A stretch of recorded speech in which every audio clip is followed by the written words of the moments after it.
오늘은 고린도전서 3장 16절부터 23절의 말씀을 통해서 하나님의 성전이라는 제목을 가지고 함께 은혜를 나누고자 합니다. 오늘 본문에는 17절도 18절도 세 번 하나님의 성전에 대해서 얘기합니다. 16절, 17절이죠. 하나님의 성전. 우리가 성경을 통해서 구약을 보면 하나님의 성전, 그래 장막, 성막 이거에 대해서 우리에게 분명하게 설명을 하는데요. 하나님의 성전은 하나님이 임재하는 장소입니다. 그러니까 오늘 이 신약에서 이 본문에서는 저와 여러분이 교회가 하나님이 임재하는 장소랍니다. 우리가 그렇구나, 임재하는 장소다, 그렇게만 인식하는 게 아니라요. 하나님이 임재할 땐 조건이 있습니다. 아무데나 하나님이 임재하시지 않고요. 하나님이 임재하시는 조건이 있고요. 또 그 조건에 맞지 않으면 그 임재하는 장소에 화가 임합니다. 그래서 구약의 제사장들이 하나님 앞에 나갈 때 거룩의 옷을 입었을 뿐만 아니라 그들이 자신이 정결하게 하고 나갔습니다. 또 심지어는 그렇게 조심스럽게 나갔음에도 불구하고 지성소에서 대제사장이 제사를 드리기 전에 죽음을 맞이하기도 했습니다. 그래서 그 시신을 또 가지러 들어가지를 못하고요. 밖에서 끈으로 발목에 있던 끈을 끌어당겨서 시신을 끊어내기도 했습니다. 그러니까 하나님 앞에 나간다는 것, 임재의 장소에 나간다는 게 얼마나 두려운 것인지 모릅니다. 우리가 하나님 앞에 있는 것 큰 복입니다. 그러나 그 하나님 앞에 있는 복이 될 수 있는 것은 내가 어떻게 사느냐에 따라서 복이 되기도 하고 화가 되기도 하는 것입니다. 오늘 이 말씀을 통해서요, 하나님의 성전에 대해서 우리가 한번 깨닫고 그 의미를 우리의 마음에 새길 수 있는 시간 되기를 주님의 이름으로 축복합니다. 사도 바울이 이 고린도 교회를 생각하면서 너희가 왜 교회 안에서 이렇게 분쟁을 일으키느냐, 싸우느냐, 그 싸움의 문제가 내가 듣기로는 누구는 아볼로파, 누구는 바울파, 누구는 베드로, 게바파, 누구는 예수 그리스도파. 그래서 너희가 서로 어떤 지도자를 편들면서 너희가 서로 분쟁을 일으키는데 그거 잘못됐다, 그렇게 말하는 겁니다. 그러면서 바울이 무엇이며 게바가 무엇이며 아볼로가 무엇이냐, 그거 다 예수 그리스도의 동력자들이다, 하나님의 사역자들이야, 종에 불과하다, 그 말입니다. 너희가 아무리 사람 편에서 난 누구 편이다 그래도 하나님 보시기엔 그거 아무것도 아니다. 내 입장에서 봐도 사도 바울이요, 나 아무것도 아니다, 그렇게 말하는 겁니다.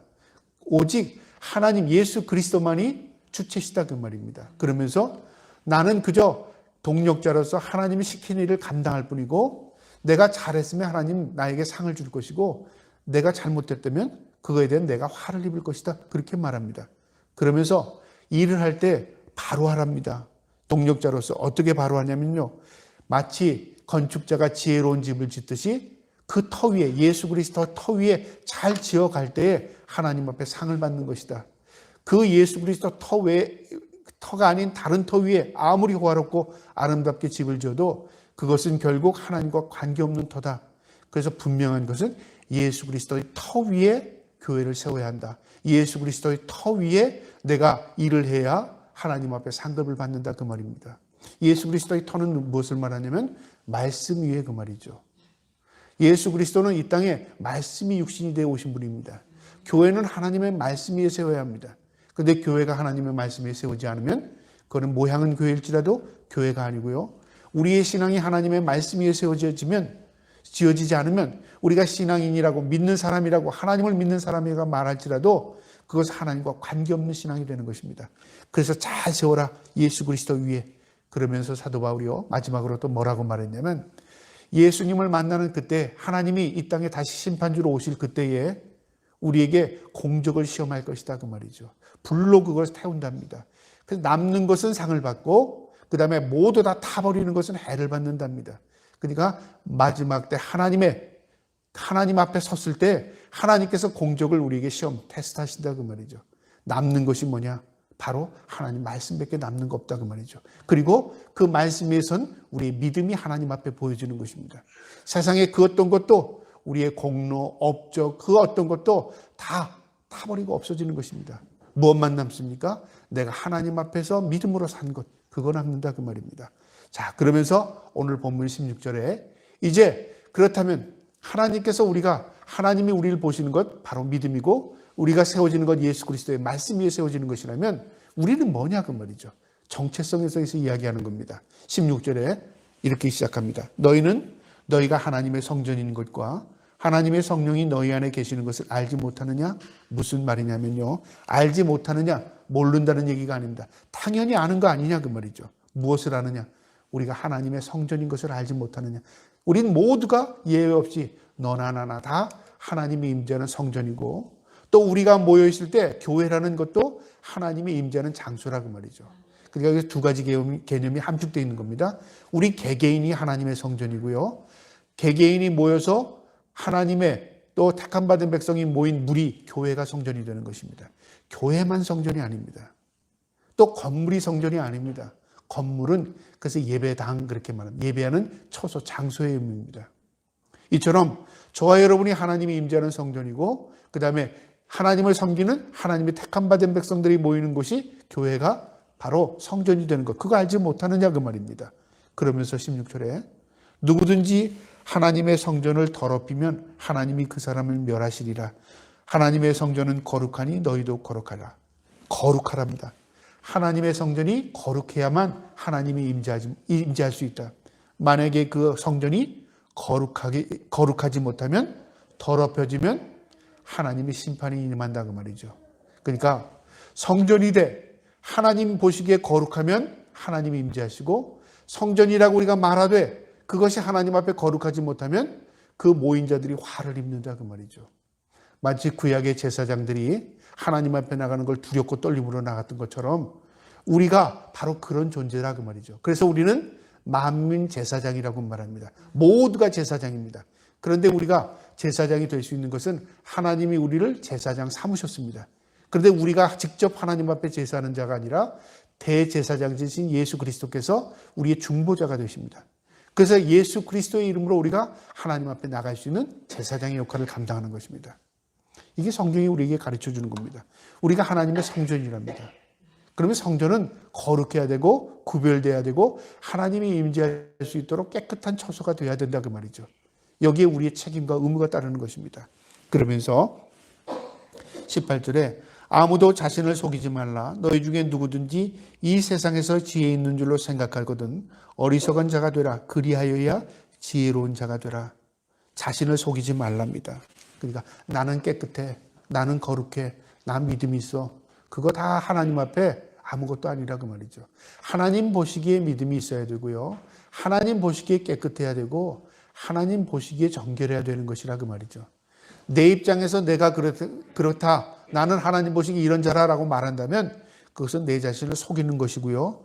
그 속이는 걸 통해서 우리가 진정으로 어리석음을 경험하게 되는 겁니다.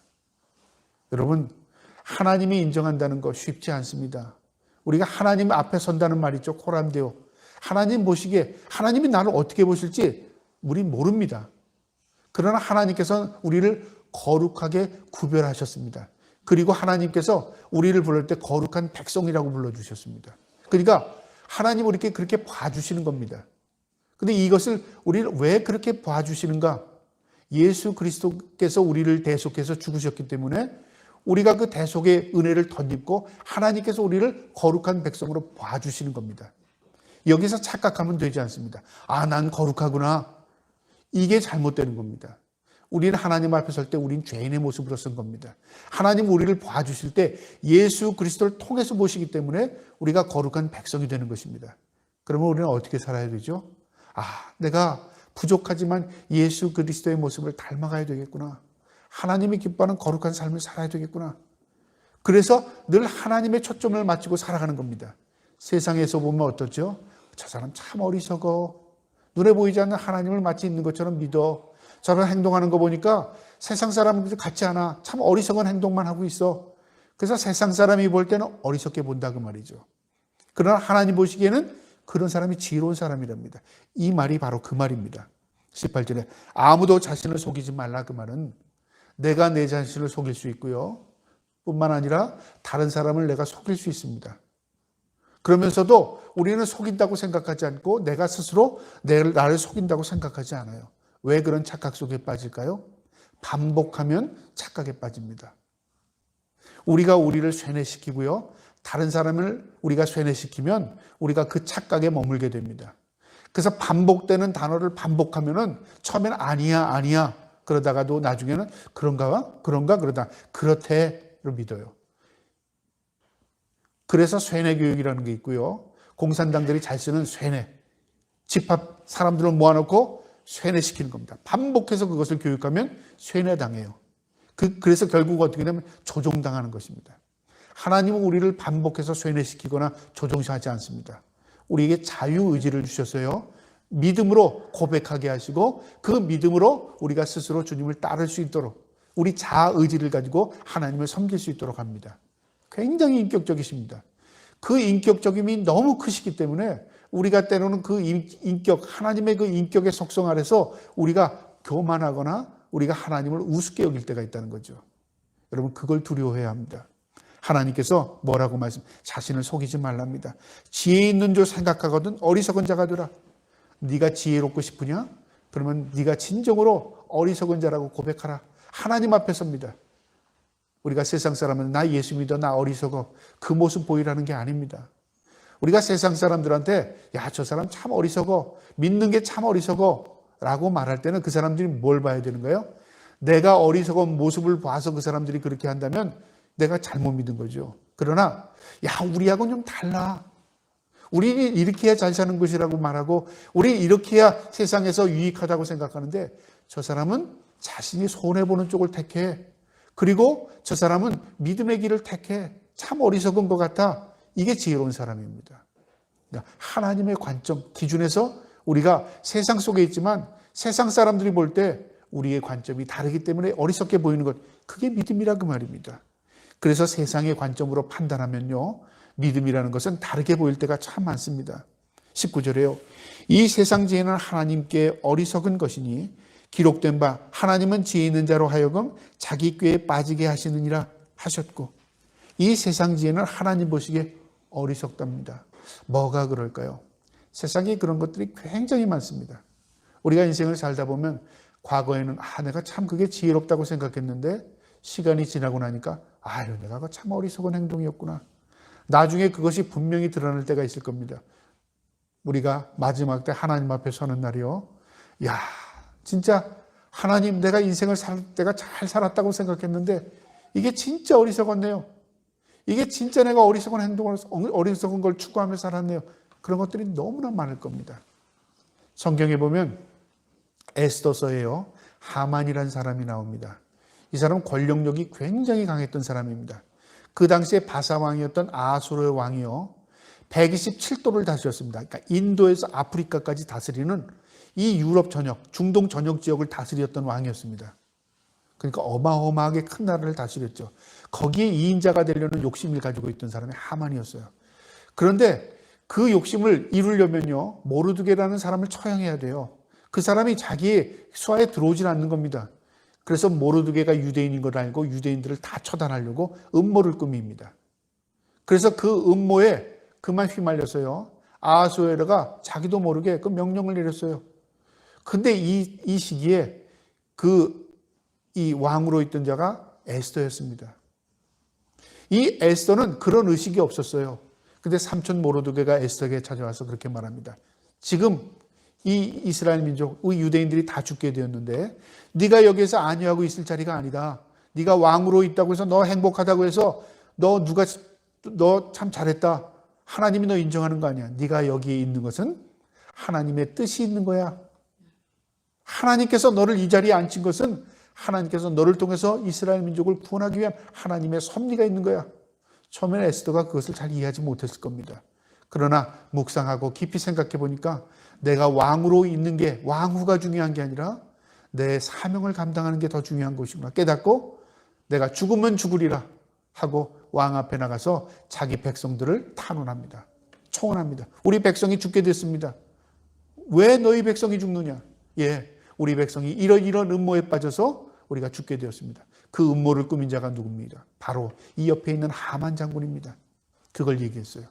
그 일로 인해 상황이 완전히 뒤집어져 버리고 하만은 자기가 모르드게를 죽이려고 했던 그 장대에 매달려서 자기가 죽게 되는 겁니다. 이것이 어리석은 겁니다. 세상에서는 지혜롭게 생각하고요, 세상에서는 이렇게 하면 내가 세상을 모든 것을 다 얻을 것 같지만 하나님이 그걸 보고 계시는 겁니다. 그래서 하나님이 길이 참고 계시다가 어느 순간에 상황을 완전히 뒤집어 버려요. 여러분, 어떤 일만 있을 때마다 하나님이 개입하시면 우리가 하나님에 대한 두려움을 가지고 살 것 같잖아요. 그렇지 않습니다. 하나님에 대한 의식이 평소에는 없다가 어느 상황이 확 뒤집혀지면 이야, 진짜 하나님 보고 계신 거 아니야? 하나님이 계셨네. 그런 것들을 우리 모든 하나님의 백성들이 고백하게 될 날이 있을 겁니다. 또 우리의 삶의 인생의 경험을 통해서요, 그런 고백을 할 수밖에 없습니다. 여러분, 우리가 하루하루를 살아가는 인생 가운데 하나님이 계시지 않는 것 같고, 내가 열심히 하면 되는 것 같고, 내가 하면 다 될 것 같은 그런 것도요, 하나님의 합당한 뜻에 맞지 않으면 어느 순간에 그것이 화가 될 수 있는 것들이 참 많습니다. 그래서 하는 거 중요한 게 아니라요, 이게 하나님의 기쁨이 되는가? 이게 진짜 하나님의 뜻 가운데 있는가? 이게 하나님의 허락하심 안에 있는가? 그걸 먼저 생각할 줄 알아야 돼요. 만약에 하나님의 허락하심이 안에 있지 않는다면 중지하는 게 은혜입니다. 하지 않는 게 은혜입니다. 가지 않는 게 은혜입니다. 가면서 하나님 날 도와주세요. 뭐 하려는 겁니까? 나는 딴 길로 가면서 하나님 날 도와달라고 하면 하나님을 잘못된 길로 내가 끌고 가려고 하는 거 아닙니까? 그것 자체가 죄악입니다. 성경은 우리에게 그걸 가르쳐줘요. 세상 헛되답니다. 또 20절에요. 또 주께서 지혜 있는 자들의 생각을 헛것으로 하신다 하셨느니라. 지혜 있는 자들의 생각을 헛되다, 헛것이라 만드는 말은 안개가 되게 한다, 지푸라기가 되게 한다. 아무것도 아니게 된다 그 말이죠. 여러분, 우리가 세상에서요, 아무리 머리를 써도 하나님께서 그 머리 쓰는 것을 한 번에 뒤집어 버리면 안개같이, 신기루같이, 지푸라기같이 아무것도 되지 않는 것이 있습니다. 그러나 내가 아무 능력이 없고 내가 연약하고 부족할지라도요, 하나님의 손에 붙들리면 하나님이 역사하십니다. 누굴 통해서요? 하나님이 나를 통해서 역사하십니다. 하나님의 역사가 나타난다 그 말이죠. 이게 참 말하기는 쉬운데 이 설명을 해서 믿게 하기가 참 어려워요. 그래서 믿음이라는 것은 하나님의 은혜의 선물입니다. 하나님의 말씀이 들려지고 하나님의 말씀이 내 안에 새겨지고 그 말씀대로 살아가려고 하는 것, 놀라운 은혜의 믿음입니다. 사도 바울은 고린도 교회 교인들에게 너희가 지금 추구하는 것 다 헛것이다. 교회 안에서 분쟁하는 것, 누가 잘났다고 하는 것, 무엇이 앞섰다고 하는 것, 내가 보기에 다 헛된 것이다. 우리가 하나님 앞에 온전히 서려고 한다면 예수 그리스도의 말씀 위에 세우는 것입니다.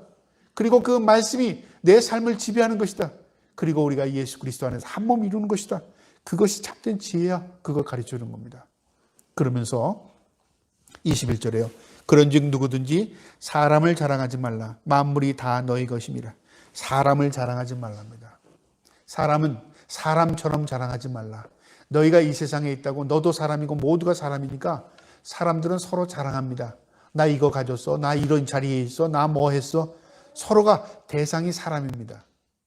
우리가 사람이 동물에게 가서 자랑합니까? 그거 자랑하지 않습니다.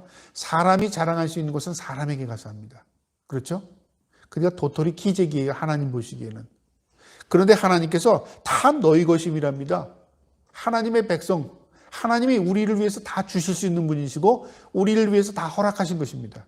그런데 우리는 마치 나만 가지고 있는 것 같고 내가 다른 사람보다 대단한 것 같잖아요. 하나님 보시기엔 그게 아니에요. 우리 하나님의 백성을 위해서 다 허락해 주실 것입니다. 주실 수 있는 분이십니다. 또한. 그래서 22절에요. 이렇게 말씀하십니다. 바울이나 아볼로나 게바나 세계나 생명이나 사망이나 지금이나 장래이나 다 너희 것이요. 이 말이 좀 어렵죠. 히브리인들의 사고를 가지고 사도 바울이 이렇게 설명하는 겁니다. 이게 오늘날 우리가 학문으로 만들면 사회과학에서 말하는 체계 이론인데요. 이게 무슨 말이냐면 바울이나 아볼로나 게바나, 그러니까 지도자들이죠. 하나님께서 바울을 세우시고 아볼로를 세우시고 게바를 세웠다 그 말이죠. 이 모든 사람들이 다 누구 아래에 있는 거죠? 하나님의 주권 아래에 있는 겁니다. 하나님이 그들을 걷어가실 수도 있고 그들이 하나님께서 그들을 하나님 사용할 수도 있습니다. 게바나 세계나 생명이나 이 세계 안에 있는 생명이나 사망이나, 생명이나 사망은 우리가 태어나죠. 생명을 얻었어요. 우리가 언젠가는 죽어요. 사망을 이루어요. 이게 기간이죠. 살고 죽음의 문제, 인간입니다. 인간만 살고 죽습니까? 세상의 모든 만물은 새 태어나고 그 다음에 소멸됩니다. 나무도 소멸되고 죽게 되고요. 동물도 다 죽습니다. 생명체, 생명을 덧입은 모든 것들은 생명과 사망을 이룹니다. 그 기간 안에 있는 거죠. 그 다음에 지금이나 장래이나 과거 것이나 미래 것이나 현재 것이나, 이건 역사, 시간적인 개념이죠. 과거, 우리가 경험하지 못했지만 과거가 분명히 있습니다. 역사를 통해서도 알게 되고 우리 과거의 자료를 통해서도 알게 됩니다. 과거가 있어요. 그래서 현재가 있는 겁니다. 그럼 현재로 끝납니까? 아닙니다. 우리가 세상을 떠나고 사망을 맡겨 세상을 떠나게 되면 미래가 또 우리 후대를 통해서 이루어집니다. 연결됩니다. 이게 바로 지금이나 장래이나 다 너희 것이요. 다 인간, 하나님의 피조물에게 주어진 것입니다. 우리 인간에게요. 그러니까 이건 무엇을 말하냐면 세상의 모든 것은 하나님의 질서 가운데 세우시고 하나님께서 뜻 가운데 세워가신 거다 그 말이죠. 무엇 하나도 우연히 된 것이 없다 그 말이죠. 무엇 하나도 인간이 만들어낸 것이 하나도 없습니다. 역사의 주인이 하나님이시라는 말이 있잖아요. 역사의 주인이 국가가 아니고요. 역사의 주인이 사람이 아닙니다. 우리는 국가가 있고 민족이 있으니까 인간들이 세운 것으로 잘못 이해하는 거죠. 역사는 하나님이 주인이십니다. 그 민족을 세우시고 그 민족을 흩으시기도 하시고요. 또 하나님께서 흥황하게도 하시고 망하게도 하시는 게 바로 창조주 하나님이십니다. 그 주권적인 섭리 아래에 있는 것입니다. 그것이 너무 광대하고 너무 우주적이고 너무 크기 때문에 우리 인간은 그것 자체를 의식하고 인식하지 못할 뿐인 겁니다. 너무너무 작은 피조물에 불과하기 때문에. 23절에요. 너희는 그리스도의 것이요. 이 세상의 모든 것 주인이 누구라고요? 그리스도. 그 그리스도께서 우리를 대속하셔서 죽으셨습니다. 왜요? 우리를 그의 자녀 삼기 위해서. 너희는 그리스도의 것이요. 그리스도는 하나님의 것이라. 책임에 누구는 누구에게 속했고 누구는 누구에게 속했고 누구는 이 모든 것은 누구에게 속했다. 이게 체계입니다. 체계. 점진적으로 점점 덩어리를 크게 하는 거죠. 바로 사도 바울이 고린도 교회에게 이야기하는 겁니다. 너희가 누구 편 그거 중요한 게 아니다. 모두 예수 그리스도의 말씀 안에 세운 거다. 그런데 교회의 머리는 예수 그리스도다. 그것뿐만 아니라 세상의 모든 것들, 과거나 현재나 미래나 생명이나 죽음이나 또 과거의 모든 것뿐만 아니라 세상의 모든 인류는 다 하나님 안에 속한 것이다 그 말이죠. 그런 의식을 가지고 있을 때 우리가 무슨 생각을 갖게 돼요? 하나님이 하실 거야. 하나님 보고 계셔. 그런 생각을 갖게 됩니다. 우리가 어떤 사실에 집착하거나 집념하게 되면 그것만 보게 됩니다. 오늘날 우리가 국제 정세를 보면 이러다가 한국이 어떻게 될까? 이렇게 생각하는 사람도 있고요. 또 한국 내부적인 문제만 보게 되면 이러다가 어떻게 될까? 또 이렇게 염려하는 사람이 있습니다. 그거는 가시적인 겁니다. 그 범위만 보게 되기 위해서 그렇습니다. 좀 더 범위를 넓혀서 세계를 다스리신 하나님께서 지금까지 어떻게 세계를 움직이셨는가? 그걸 보게 되면요. 분명한 드러납니다. 악은 망합니다. 선은 흥합니다. 그게 인류 역사를 관통하는 거예요. 그럼 모두 다 선하고 착한 건 다 흥하겠느냐? 우리는 그렇게 우리는 그렇게 말할지 모르지만요. 역사의 흐름을 보게 되면 흐름이 있다는 게 있어요. 흐름이. 하나님이 모든 역사를 이렇게 보고 계시는구나. 흘러가게 하시는구나. 악인이 흥황하는 것 같다가도 언젠가는 안개처럼 소멸돼 버렸어요. 하나님 앞에 의인이 죽은 것 같고 모든 게 다 소멸되는 것 같은데 그 뿌리가 계속 구루토기가 돼서 언젠가는 거목을 이루어서 생명의 열매를 잉태해요. 이런 걸 통해서 볼 때 인류의 역사의 주인은 하나님이시고 생명의 주인이 하나님이시고 이 우주의 모든 주인이 하나님이시구나. 그걸 우리가 인식하게 되는 겁니다. 사도 바울이 고린도 교회에게 그거 얘기하는 겁니다. 나 하나 아무것도 아니다 그 말이죠. 이 세상의 모든 것은 하나님 안에 속해 있는 것이다. 하나님이 주인이시다 그 말입니다. 그러면 우리에게 무엇을 여기서 깨닫게 하는 것이죠? 그 창조주 하나님을 우리가 모실 때 우리는 하나님의 성전이 되는 것입니다. 어마어마한 존재가 되는 것입니다. 내가 하나님 앞에 거룩한 백성, 내가 하나님 앞에 거룩한 하나님의 사람이 될 때요. 창조주 하나님이 내게 임재하십니다. 나와 함께 하십니다. 그러면 세상에 그 어떤 것도 우리를 어떻게 해요?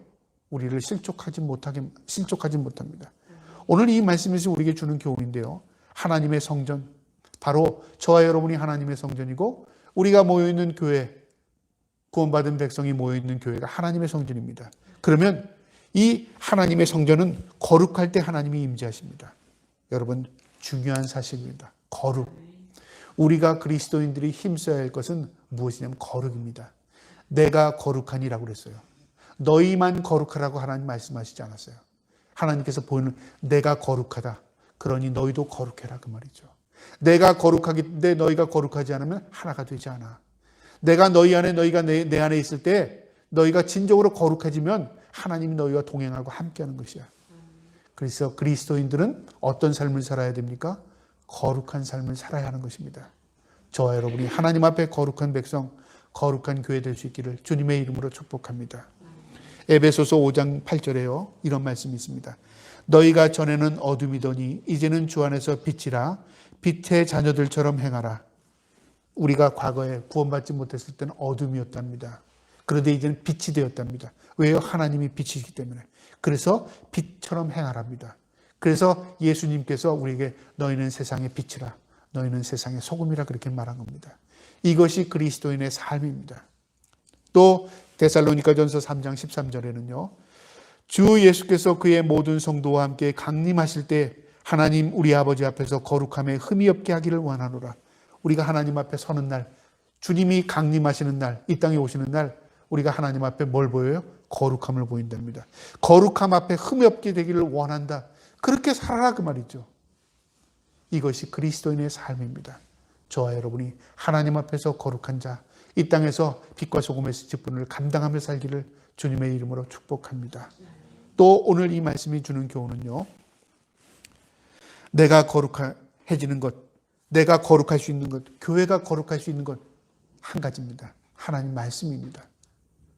우리는 거룩하다고 말하니까 거룩을 잘못 이해해서요. 무엇으로 생각하냐면 뭐 경건하고 그러니까 외적인 것으로 거룩하게 파이프 올간에다 음악을 맞추고 그다음에 거룩하고 마치 신이 임재할 것 같은 성전을 만들고 그다음에 거룩한 것 같이 디자인하고 이것을 잘못 이해하고 있는 것 같아요. 거룩은 그게 아닙니다. 거룩은 뭐냐면요. 하나님의 말씀입니다. 하나님의 말씀만이 우리를 거룩하게 만들 수 있어요. 하나님의 말씀이 임재해야 내가 거룩해질 수 있는 거예요. 교회에 하나님의 말씀이 떠나면 교회는 거룩하지 못합니다. 내가 하나님의 말씀을 저버리고 살면 나는 거룩해지지 못해요. 거룩하라고 했죠? 무엇이 나를 거룩하게 만듭니까? 무엇이 교회를 거룩하게 만듭니까? 하나님의 말씀입니다. 저와 여러분이 그 하나님의 말씀을 통해서 거룩함을 덧입기를 주의 이름으로 축복합니다. 거룩함이 먼저고요. 이 거룩한 백성의 입에서 뭐가 나옵니까? 하나님을 찬양이 나오는 거예요. 그래서 거룩한 백성이 부르는 찬양은 이 세상에 속된 찬양과는 구별되는 겁니다. 로마서 5장 13절에요. 지혜로운 자가 자기의 계략에 빠지게 하며 간교한 자의 계략은 무너지게 하므로 무슨 말이냐면 지혜로운 자, 간교한 자는 세상 것으로 하나님을 섬기려고 해요. 세상의 방법으로 하나님을 섬기려고 해요. 하나님의 말씀이 없습니다. 하나님의 말씀을 저버려요. 그래서 사탄이 어떻게 하냐면요. 너 그거 해. 하나님 잘 섬겨. 다 그래도요. 그러나 그 말씀도 있지만 이 말씀도 있어. 우리가 천주교에 대해서 위험성을 우리가 얘기하는 것 가운데 가장 핵심이 뭐냐면 하나님의 말씀은 그들도 읽습니다. 그런데 그들이 하나님의 말씀과 동일시 여기는 게 뭐냐면 교황의 교실을 동일시 여겨요. 성경 하나님의 말씀의 권위와 교황의 말의 권위를 동일히 여겨요. 심지어는 그래서 성경을 덮게 만들어요. 과거에는 성경을 몰랐고 라틴어로 읽어야 되거든요. 그러니까 글을 모르는 사람들이 성경을 몰랐어요. 그러니까 교황의 교실은 곧 하나님의 말씀이었습니다. 그러니까 왜곡된 말씀을 그리고 인간의 말을 하나님의 말씀으로 잘못 이해한 거예요. 너 이렇게 하면 천국 가. 너 면죄부 삼으면 천국 가. 너 죽은 부모를 위해서 이렇게 해서 면죄부 살아. 그래서 그걸로 돈을 다 거뒀잖아요. 그래서 로마에 베드로 성당을 어마어마하게 지었잖아요. 이런 모든 것들이 뭐냐면 목적을 이루기 위해서 말씀을 수단으로 사용할 수 있다 그 말이죠. 오늘날도 그런 것들이 얼마나 많은지 몰라요. 목적을 이루기 위해서 수단을 사용했어요. 우리가 절에 가보면 그런 거 있어요. 벽돌, 기와 한 장 10,000원, 20,000원. 그래서 기와를 해서 교회 이렇게 그 절을 짓잖아요. 한국 교회가 그걸 보고 저렇게 하니까 잘 되는구나. 그래서 벽돌 한 장 얼마, 그 다음에 한 구자 얼마, 이것들이 교회에서 굉장히 유행할 때가 있었어요. 유행. 그래서 이거 사면은 교회가 지어지는구나. 무엇을 흉내는 거예요? 목적을 이루기 위해서 수단과 방법을 사용하지 않는 거예요. 이건 성경적으로 없습니다. 그런 건. 우리가 목적이 선하면 수단도 선하다? 아닙니다. 목적이 올바라야 수단도 올바른 방법으로 나오는 겁니다. 하나님의 말씀이 아니면 아무리 우리 인간이 옳다고 말해도 그것은 옳은 게 아닙니다. 그래서 하나님 말씀 알아야 됩니다. 하나님 뭐라고 말씀하시는가? 우리가 거룩해지는 것은 하나님 말씀입니다. 저와 여러분이 하나님 말씀 가까이 두고 날마다 하나님의 말씀으로 거룩함을 덧입기를 주님의 이름으로 축복합니다. 마지막 오늘 이 말씀의 교훈은요, 교회와 성도는 분명한 주인을 알아야 합니다. 분명한 주인. 오늘 모두 바울이나 아볼로나 게바나 세계나 생명이나 사망이나 지금 것이나 장래 것이나 다 누구의 것이라고요? 그리스도에게 속했고 그리스도는 하나님께 속했다. 하나님의 것이랍니다. 주인이 하나님이라 그 말이죠. 내가 인생의 주인이 아닙니다. 내가 망하면 누가 아파하시죠? 주인이 아파하셔요. 내가 흥하면 누가 기뻐하시죠? 하나님이 기뻐하십니다. 내가 하나님의 것이라면. 그러니까 망할 수가 없는 거죠. 왜 망할 수가 없어요? 하나님의 백성이기 때문에. 자, 그러면 우리는 흥할 수밖에 없는 존재입니다. 자, 그런데 우리가 왜 자꾸만 망했다고 착각하는 경우가 있는데요. 왜 착각하냐면 내가 가난하면 망한 것으로 착각합니다. 내가 몸이 좀 불편하거나 아프면 착각해요. 난 망한 거 아닌가? 여기서 망했다는 극단적인 얘기입니다. 내가 좀 힘들게 살면 난 망한 게 아닌가? 아닙니다, 여러분. 이 세상은 그렇게 살아가는 세상입니다. 왜요? 이 세상에서만 그렇게 살 수밖에 없습니다. 천국에서 내가 아플래야 아플 수가 없어요. 천국에서 내가 가난할래야 가난할 수가 없습니다. 천국에서 내가 불편할래야 불편할 수가 없어요. 눈물이 없는 곳이라고 말하잖아요. 이 땅에 국한되어 있는 거예요. 이 땅에서 경험되어지는 것이에요. 그런데 우리는 마치 이 땅이 천국으로 착각합니다. 사탄은 세상을 천국으로 보여줍니다. 너 이 땅에서 잘 사는 것이 복받은 거야. 너 이 땅에서 잘 되는 것이 너 하나님 축복받은 거야. 착각하게 만드는 겁니다. 그래서 천국이 가까워오는 게 불편하게 여겨집니다. 성경은 이 땅에 밀어두지 않는 것입니다. 그럼 이 땅에서는 마음대로 뭐 칭찬만청으로 살아도 천국만 소망하라? 그 말이 아닙니다. 내가 하나님 앞에 소망을 두고 살면요, 내가 몸이 아픈 것도 깨닫게 되고요, 내가 좀 생활에 불편한 것도 깨닫게 됩니다. 이게 복이었고 이게 은혜였구나. 이게 하나님 주신 은총이구나. 그래서 사도 바울이 하나님, 내가 가난케도 마옵소서, 부하게도 마옵소서 그렇게 말했어요. 내가 가난하면 하나님 원망할까 두렵고, 내가 부하면 하나님 교만할까 두렵습니다. 이게 뭐냐면 있고 없고의 문제가 아니라 내가 하나님 중심으로 살려고 한다면 내가 필요한 대로 하나님 공급하여 줄 줄 나는 믿습니다. 내가 이 땅에 사는 동안에 하나님과 거리가 멀어지지 않게 하옵소서. 그걸 기도하는 겁니다. 여러분, 이게 이 땅에서 살아가는 건 믿음입니다. 주인이 누구라고요? 주인이 하나님입니다. 저와 여러분의 주인이 내가 아니라는 것, 저와 여러분의 주인이 부모가 아니라는 것, 저와 여러분의 주인은 하나님이십니다. 그거 오늘 우리에게 가르쳐 줍니다. 모든 것이 하나님께 속해 있답니다. 우리의 인생의 주인 되신 하나님 앞에 우리가 거룩함으로 믿음 보이고 살고 그 거룩함에 말씀에 있다는 것을 늘 마음에 새기고 살 수 있는 저와 여러분 되기를 주님의 이름으로 축복합니다. 아멘.